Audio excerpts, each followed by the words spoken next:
Brothers and sisters, Assalamu alaikum wa rahmatullahi wa barakatuh. Welcome to our course Understand Quran and Salah the easy way. يقولون بالآر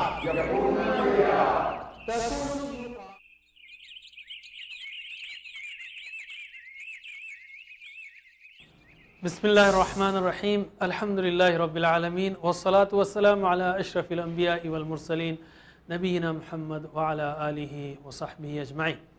ناظرین السلام علیکم ورحمۃ اللہ وبرکاتہ۔ آؤ قرآن اور نماز سمجھیں، اس کے چوتھے سبق کے لیے ہم آپ کو خوش آمدید کہتے ہیں۔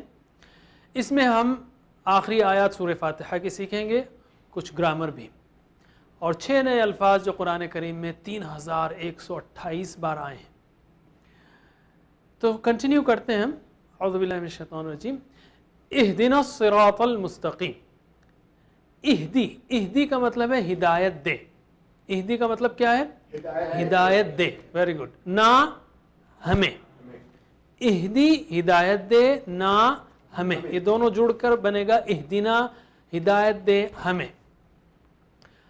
ہدایت اردو میں استعمال ہوتا ہے، ہدایہ اور ہدا عربی میں ہے۔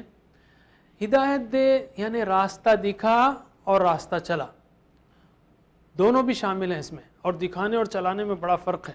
یعنی دکھا دینا اور چلا دینا، یعنی سٹیپ بائی سٹیپ پوری گائیڈ کرنا، پورا، یہ بڑی چیز ہے اس میں۔ اور قرآن ہدایت کی کتاب ہے، آپ جانتے ہیں قرآن ھدی للمتقین ہے، ھدی للناس ہے، لوگوں کے لیے ہدایت ہے، متقیوں کے لیے ہدایت ہے، ہادی ہے۔ بائی دا وے، صراط کا مطلب کیا ہے؟ پاتھ، راستہ۔ اس کا مطلب روڈ نہیں ہے، اس کا مطلب راستہ ہے، یعنی جس پر انسان چلتا ہے، جس طریقے پر چلتا ہے، اس کو کہیں گے صراط۔ صراط یعنی راستہ۔ المستقیم یعنی سیدھا، المستقیم یعنی سیدھا، المستقیم یعنی سیدھا۔ خط مستقیم اردو کا لفظ ہے، یعنی سیدھی لائن، اور استقامت کہتے ہیں ادھر ادھر نہیں مڑنا، سیدھا چلنا۔ تو مستقیم یعنی سیدھا۔ اور ال جو آیا ہے، الصراط المستقیم یا الصراط المستقیم، یہ ال جو سامنے آتا ہے وہ ڈیفینٹ آرٹیکل ہے، جیسے انگلش میں ہم دی کہتے ہیں، یا وہ خاص راستہ، اوکے، وہ خاص راستہ جو مراد ہے۔ بیت یعنی گھر، البیت یعنی the house، یعنی وہ خاص گھر جس کی ہم بات کر رہے ہیں۔ الصراط المستقیم، وہ خاص سیدھا راستہ۔ اہدنا الصراط المستقیم، ہدایت دے ہمیں سیدھے راستے کی۔ ہمارے ذہنوں میں ہدایت کے معاملے میں بڑا کنفیوژن ہے۔ ہم سمجھتے ہیں کہ مسلمان ہونا ہدایت پر ہونا ہے، یہی مطلب ہے ہمارے ذہن میں، اگرچہ کہ وہ پارشیلی صحیح ہے، بہت حد تک صحیح ہے، لیکن مطلب صرف اتنا ہی نہیں ہے۔ مسلمان ہو جانا، ہدایت پر ہونا، یہ پورا مفہوم نہیں ہے۔ اگر یہی مفہوم ہوتا، اگر صرف اس کا مطلب یہ ہوتا کہ مسلمان ہونا یعنی ہدایت پر آنا یا ہدایت پر ہونا، تو اس صورت میں تو یہ دعا ایک غیر مسلم کے لیے ہونی چاہیے۔ بھئی ہم آلریڈی مسلمان ہیں، اگر میرا پیٹ بھرا ہوا ہے تو میں کیوں آپ سے پھر سے کھانا مانگوں؟ اگر میں سیراب ہوں پانی سے تو میں آپ سے پھر کیوں پانی مانگوں؟ تو اگر میں مسلمان ہوں، میں ہدایت پر ہوں، اگر یہی معنی ہے تو پھر میں کیوں ہدایت کی دعا مانگوں؟ آلریڈی مسلمان ہو چکا ہوں الحمدللہ۔ دراصل مسلمان ہونا ہدایت کی دنیا میں پہلا قدم ہے۔ مسلمان ہونا ہدایت کی دنیا میں پہلا قدم ہے۔ اس کے بعد یعنی سٹیپ بائی ساری زندگی مسلمان رہنا ہے، اور اس ہدایت میں ترقی ہوتی جانی ہے۔ اللہ تعالیٰ نے فرمایا والذین اہتدوا زادہم ھدی، کہ اللہ تعالیٰ ان کو ہدایت میں زیادتی کرتا ہے، ان کو اور بڑھاتا ہے۔ جتنا انسان ہدایت میں زیادہ ہوگا، قدم قدم پر ہدایت چاہیے۔ مثلا اگر آپ نماز پڑھتے ہیں تو آپ یہ کہیں کہ اللہ مجھے اس وقت نماز پڑھتے ہوئے مجھے صحیح ہدایت چاہیے، صحیح پڑھنے کا طریقہ چاہیے۔ نمبر 1، نماز پڑھنے کے بعد جب میں مسجد سے باہر نکلوں گا، باہر جاؤں گا، گھر جاؤں گا یا بازار جاؤں گا یا آفس جاؤں گا، اس میں قدم قدم پر ہدایت چاہیے۔ دوستوں سے ملوں گا یا معاملات ڈیل کروں، قدم قدم پر ہدایت چاہیے۔ یہ ہدایت بہت ہی اہم چیز ہے، اور سورہ فاتحہ میں سب سے سینٹرل دعا، بیچ کی سب سے اہم دعا وہی دعا ہے، وہ ہدایت کی دعا ہے۔ اور یہ ہدایت اتنی اہم ہے کہ اس کا اختیار اللہ تعالیٰ نے کسی کے پاس نہیں دیا، صرف اپنے پاس دیا۔ اللہ کے رسول صلی اللہ علیہ وسلم کو تک یہ کہہ دیا اللہ تعالیٰ نے کہ انک لا تہدی من احببت، اے محمد صلی اللہ علیہ وسلم آپ جس کو چاہیں ہدایت نہیں دے سکتے، ولکن اللہ یہدی من یشاء، یہ اللہ ہے جو ہدایت دیتا ہے جس کو وہ چاہتا ہے۔ تو یہ ہدایت کی دعا بہت ہی قیمتی دعا ہے، بہت قیمتی دعا ہے، اس لیے اللہ تعالیٰ نے ہمیں ہر نماز میں پڑھنے کے لیے کہا، ہر رکعت میں پڑھنے کے لیے کہا، اور اس سورہ فاتحہ میں جو سینٹرل دعا ہے وہ ہدایت کی ہے، اہدنا الصراط المستقیم۔ تو پورے یعنی تصور اور احساس و ذمہ داری کے ساتھ یہ دعا کیجیے۔ چلیے پریکٹس کرتے ہیں، ترجمہ کیجیے، اہدنا ہمیں ہدایت دے، اہدنا ہمیں ہدایت دے، الصراط راستے کی، الصراط راستے کی، المستقیم سیدھے، المستقیم سیدھے، اہدنا الصراط المستقیم ہمیں ہدایت دے راستے کی سیدھے، یعنی جب رواں ترجمہ کریں گے ہم تو ہم کہیں گے ہمیں ہدایت دے سیدھے راستے کی، یا ہمیں سیدھے راستے کی ہدایت دے، ٹھیک ہے۔ اب ہم یہاں پر ویڈیو میں بہت کم پریکٹس کر رہے ہیں، لیکن جب آپ اپنے آپس میں کلاس کریں گے تو اس کی بار بار پریکٹس کیجیے۔ صراط الذین انعمت علیہم، صراط یعنی راستہ، ابھی ہم نے سیکھا صراط المستقیم راستہ سیدھا، تو صراط پھر سے آ رہا ہے اسی صورت میں، صراط یعنی راستہ، الذین ان لوگوں کا، یا وہ لوگ جو، قرآن کریم میں الذین 1080 بار آیا ہے، یاد رکھیے قرآن کریم میں الذین 1080 بار آیا ہے، کیا مطلب ہے؟ ان لوگوں کا یا وہ لوگ جو، الذین یعنی ان لوگوں کا یا وہ لوگ جو، انعمتا، انعمتا یعنی انعام کیا تو نے، انعمتا انعام کیا تو نے، یا تو نے انعام کیا، انعام اور نعمت اسی سے نکلا ہے، انعمتا تو نے انعام کیا، علیہم یہ دو الفاظ سے جڑ کر بنا ہے، علی یعنی پر، ہم یعنی ان، علیہم ان پر، علیہم ان پر، علی اور ہم ملا دیں گے علیہم ہو جائے گا۔ صراط الذین انعمت علیہم، راستہ ان لوگوں کا انعام کیا تو نے جن پر، کس پر انعام کیا اللہ تعالیٰ نے؟ انبیاء پر، صدیقین پر، شہداء پر، صالحین پر، جیسے اللہ تعالیٰ نے کہا۔ ایک اور بھی اللہ تعالیٰ نے ذکر کیا انعام کا بنی اسرائیل پر، کہ یا بنی اسرائیل اذکروا نعمتی التی انعمت علیکم وانی فضلتکم علی العالمین، سارے جہانوں پر تم کو فضیلت دی۔ بہرحال تو انبیاء، صدیقین، شہداء اور صالحین اس کو لیتے ہیں فی الوقت۔ انبیاء کا طریقہ کیا تھا؟ انبیاء کا طریقہ کیا تھا؟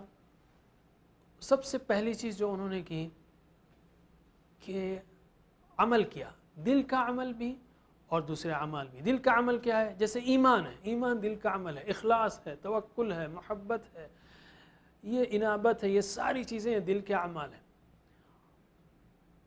اس کے ساتھ ساتھ پھر دیگر اعمال آتے ہیں جیسے نماز، روزہ، زکوٰۃ، حج، دعوت، نصیحت، جہاد، یہ سارے اعمال جو ہے اللہ کے رسول صلی اللہ علیہ وسلم نے کیا۔ انبیاء کا طریقہ، انبیاء میں سے ہم اس وقت جو ہے محمد صلی اللہ علیہ وسلم کو لیں گے کہ جو چیز اللہ تعالیٰ نے کہی آپ صلی اللہ علیہ وسلم نے سب سے پہلے کیا اور سب سے زیادہ کیا، سب سے پہلے اور سب سے زیادہ کیا۔ کیا آپ صرف عمل کر کے رک گئے اپنی زندگی میں؟ نہیں، آپ نے ساری زندگی دعوت دی، دعوت دی، یہ انبیاء کا راستہ ہے۔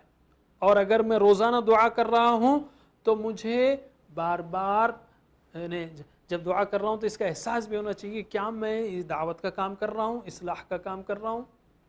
اسی کے ساتھ ساتھ آپ نے نہ صرف دعوت دی بلکہ جو لوگوں نے اسلام قبول کیا ان کا تزکیہ کیا، یزکیہم قرآن نے کہا، ان کا تزکیہ کیا، ان کی تربیت کی، ان کو جوڑا، ان کی تربیت کی۔ تو کیا میں اس تربیت کا اہتمام کرتا ہوں، لینے کا اور دینے کا؟ اگر میں نہیں کرتا تو پھر میں اس راستے پر کہاں چل رہا ہوں؟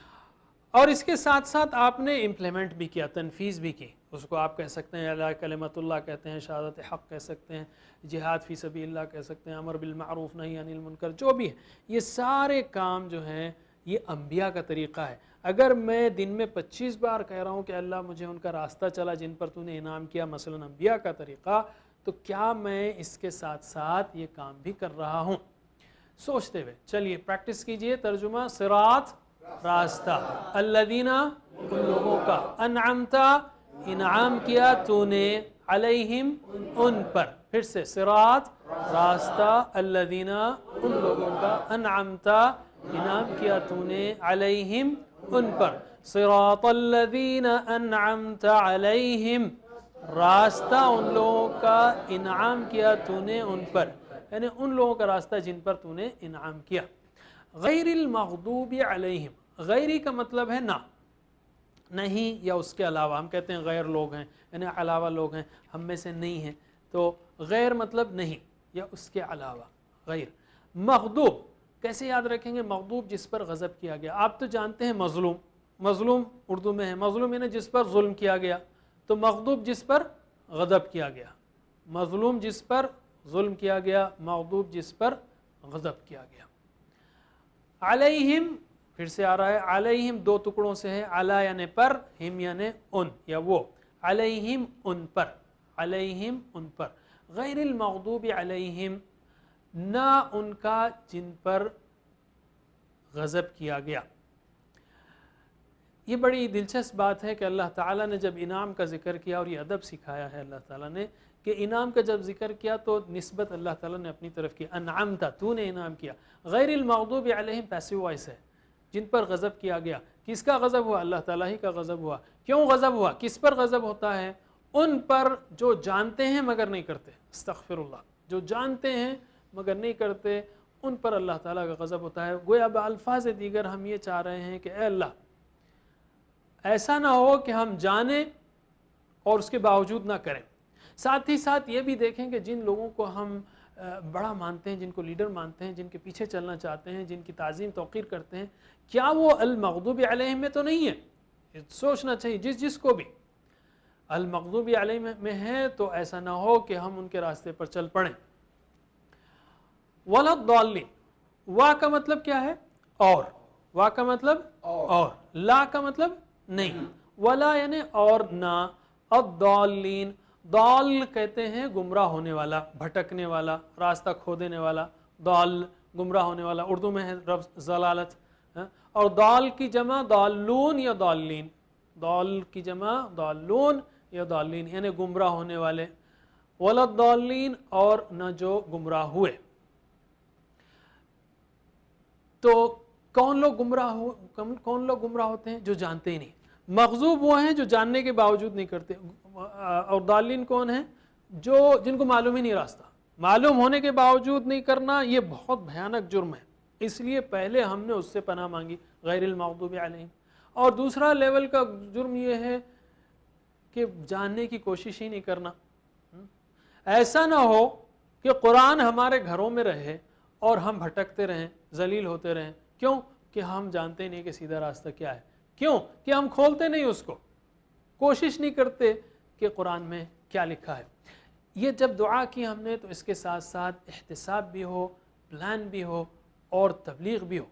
جیسا کہ ہم آگے اسباق میں دیکھیں گے، صرف دعا کرنے سے ہی کام نہیں چلے گا. اگر ایک بچہ جو ہے صبح شام صرف دعا کرتا ہے کہ اللہ مجھے کامیاب کر کامیاب کر کامیاب کر، لیکن نہ اسکول جاتا ہے نہ کتاب کھولتا ہے، تو آپ ایسی دعا سے تو ہرگز راضی نہیں ہوں گے. تو ہم جب دعا کرتے ہیں تو اس کے ساتھ ساتھ فالو اپ بھی ہونا چاہیے. چلیے پریکٹس کیجئے. غیری نہ، المغضوب غضب کیا گیا، علیہم ان پر، ولا اور نہ، الضالین جو گمراہ ہوئے. پھر سے غیری نہ، المغضوب غضب کیا گیا، علیہم ولا اور نہ، الضالین جو گمراہ ہوئے. پورا ترجمہ کیجئے. غیر المغضوب علیہم ولا الضالین، نہ غضب کیا گیا ان پر اور نہ جو گمراہ ہوئے. اسی پر ہم انشاءاللہ ایک بریک لیتے ہیں. ناظرین انشاءاللہ بریک کے بعد حاضر ہوں گے. السلام علیکم ورحمۃ اللہ وبرکاتہ.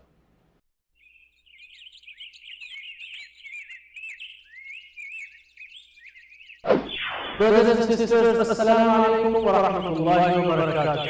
Welcome to our course Understand Quran and Salah the easy way. The easy way. يقولون they are.